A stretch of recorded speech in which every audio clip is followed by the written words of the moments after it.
Today in the garage, we're live from AutoTech Detroit, where we'll talk connected cars with AT&T. Let's go.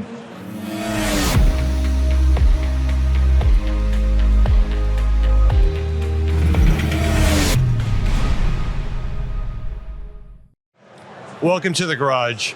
I'm John Heinlein, Chief Marketing Officer from Sonatus. We're recording live from AutoTech Detroit 2024. Today's guest is Matt Harden. Matt is Assistant Vice President for Business Development for Connected Cars for AT&T.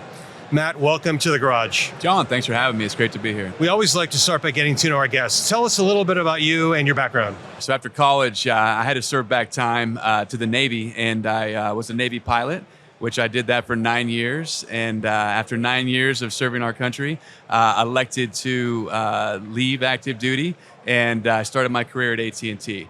I still actually do reserve duty. I've been doing it now in the reserves for 16, so a total of 25 years. Wow. With the Navy. But it's been quite the contrast of, being able to work at AT&T, work with connected cars, still put the uniform on, 1 weekend a month, 2 weeks of active duty time every year. Wow. And, going to get to see both worlds.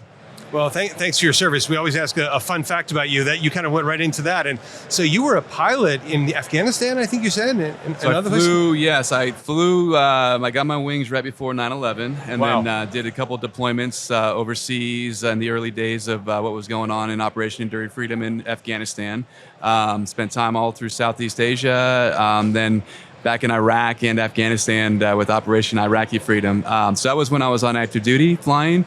I flew P-3 Orions, and then as a reservist, I was recalled to active duty in 2017. Wow. For a year, where I was actually in charge of a drone operation in Afghanistan, where I was 9 months in boots on ground Afghanistan, working with the special forces over there, in charge of a 60-man drone operation. Wow, that's incredible. What a great story.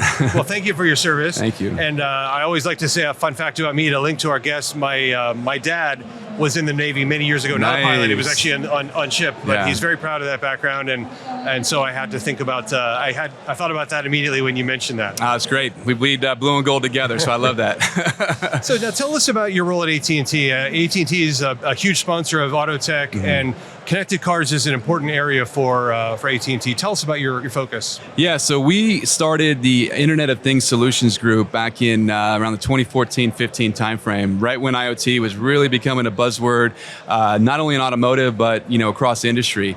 We've gone through a couple transformations within AT&T through the years. We kind of split us up during the COVID years and kind of took different parts of the organization and moved them into functional areas of AT&T. We always stay within a sales organization. In the 22 timeframe, the company looked at the growth we continue to have, not only in connected car, but across IoT, and said, you know what, this is really a great area to be in. We've done a good job growing our leadership in this space. What if we were to kind of put the pieces back together, put a real strategic focus around it? And so in 2023, they formed us as Connected Solutions. My function is sales and business development. So I have a primary function on connected car, only working with the auto OEMs, ensuring that when they're making connectivity choices, hopefully they're choosing AT&T. And then I've got a peer of mine that does the rest of IoT. So basically anything that's not a car IoT, but that's been our focus. So AT&T in this space has been a leader in the United States and maintains that leadership position today. Well, that's fantastic.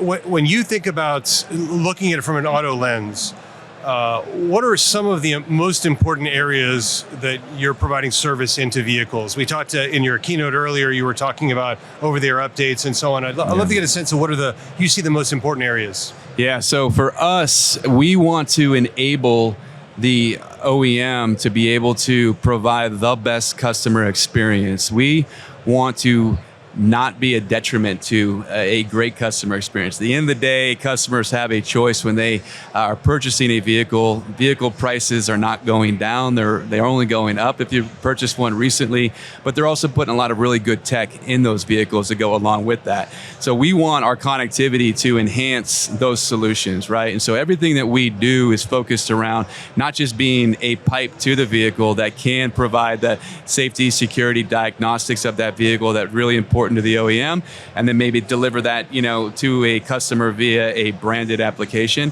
Head unit applications, we work with a number of third parties that want to bring sponsored data into the vehicle, and then obviously the Wi-Fi hotspot as well.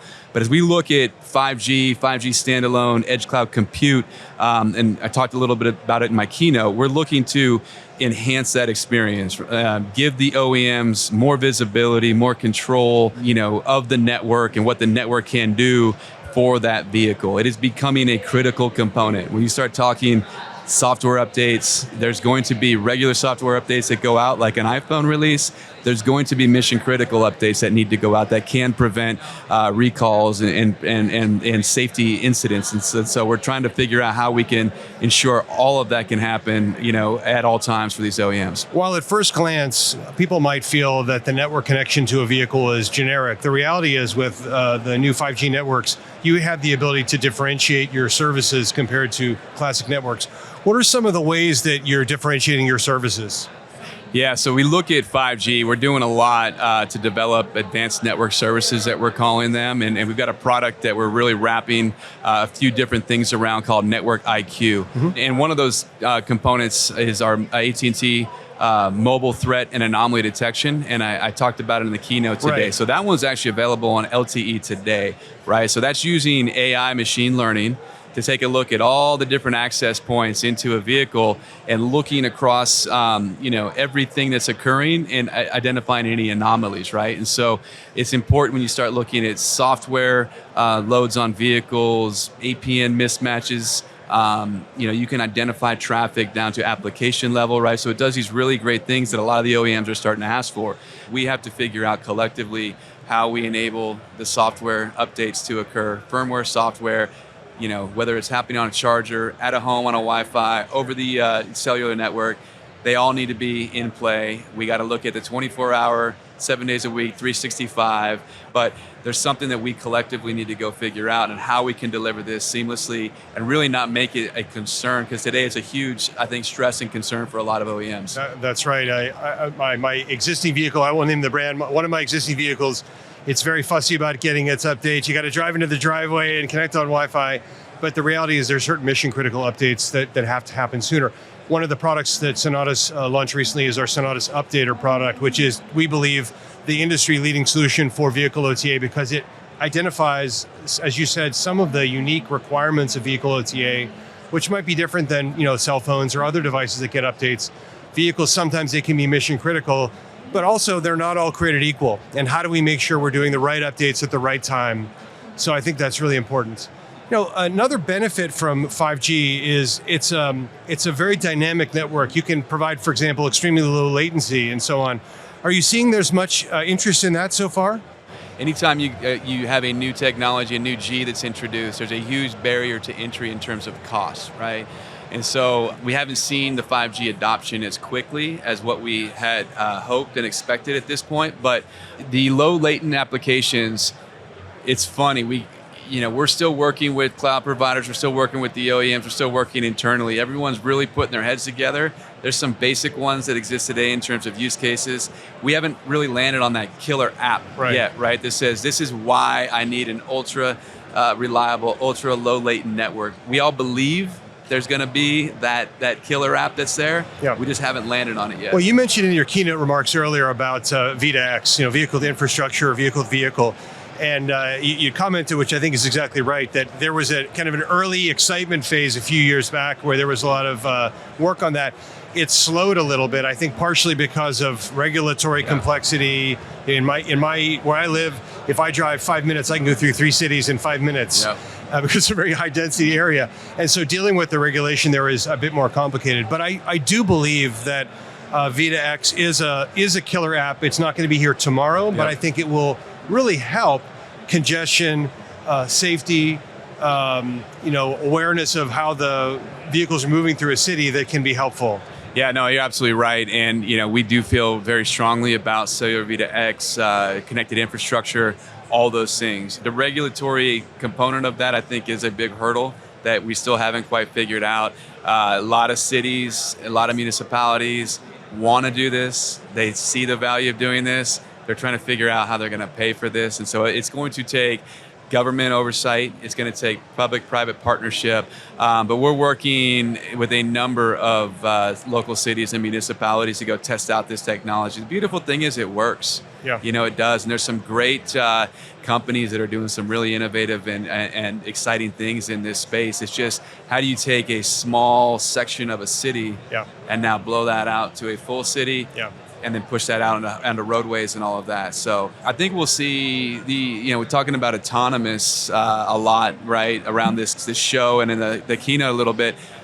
I think the autonomous trucks will probably be the guys that get there first, right? Because they've got long haul routes. They can, pick up cargo and then move it across a major interstate at times when they're not that congested. So I think we'll see that use case start to develop first and then just kind of grow from there. Yeah, I think that's right. It's talking about whether it's caravanning or highway applications is probably going to be the tip of the spear. Speaking about cities, it feels to me, government, sometimes people say government is the enemy, and that may be true sometimes, but when you think about the heterogeneous nature of the way we govern at state, federal, state, local level, it seems to me like standards are going to have to come. Yesterday there was a panel and they were talking about just that, and unless we come up with suitable standards that the industry can adopt, it's going to be a real delay factor. So I'm hoping that sensible, thoughtful, informed regulation can help to bring some standards that can really propel this forward. It has the potential for safety and sustainability benefits. I think they could be really useful. Yeah, I think if you just keep it focused around the safety component, you talked to Alex today in my keynote talked about the number of accidents and deaths that you're seeing on the roadway, which is going up, which is surprising, right? It is. So you've got that component. You keep it focused on sustainability. I think everybody can put their heads around why this is good, and then hopefully, like you said, cooler heads, and it will prevail, and we'll come out of it with some good regulation. AT&T is a major sponsor of AutoTech, and you have been for several years. What are some of the important things you see at the show as you're walking around? Yeah, so we've participated in the show a number of years. Obviously it took a break during the COVID era, but we jumped back in 3 years ago. We think it's a great show to be a part of. Anytime you can bring people to Detroit, the Motor City, kind of middle of the year. You start off a year with CES, which has really become an automotive focus. If you have not been to CES recently, you should go see the West Hall. It's really impressive what they're doing out there in terms of automotive. They get MWC from an international perspective, but then there's this lull. And I've talked to a number of analysts around, their perspective of this show, and everybody sees the value. So I think Wards and Informer's done an outstanding job of continuing to grow this show, and it draws a lot of people here, and you get great participation across not only the industry, but the OEMs. What we've seen is kind of what we were talking about. You've got a lot of smaller companies that are really doing some innovative things. A lot of it's focused around safety. Mm-hmm. There's a lot of companies here that really, truly want to make a difference and are trying to help make the automotive industry safer as a whole. So it's fun to walk around. A lot of companies I have never heard of before, but leave with an appreciation for what they do and the technology that they're driving. And honestly, it's their passion. You always run into your customers here. Get to run into board members like yourself, which is always great to connect. It's fun to be here in this ecosystem, because there's so much going on. I was asked a question coming here, like, do you love what you do? And I said, I honestly do. Like, it's weird to say that, but I get to be part of an industry that we get to do things that not only are on the road today, but are going to be here 2, 3, 5, 10, 15 years from now. And we get to experience them as consumers. Our kids get to drive these vehicles, and it's all driving towards a better and safer roadway. Yeah. You mentioned CES. We have a major presence, Sonatus, a major presence at CES every year. If you've not come by, you should check it out. But we're proud to be. We're both on the steering committee, the steering board for AutoTech. So we're proud to be here and sponsor every year, and glad to see it. You're right. There's a real diversity of vendors here of different types.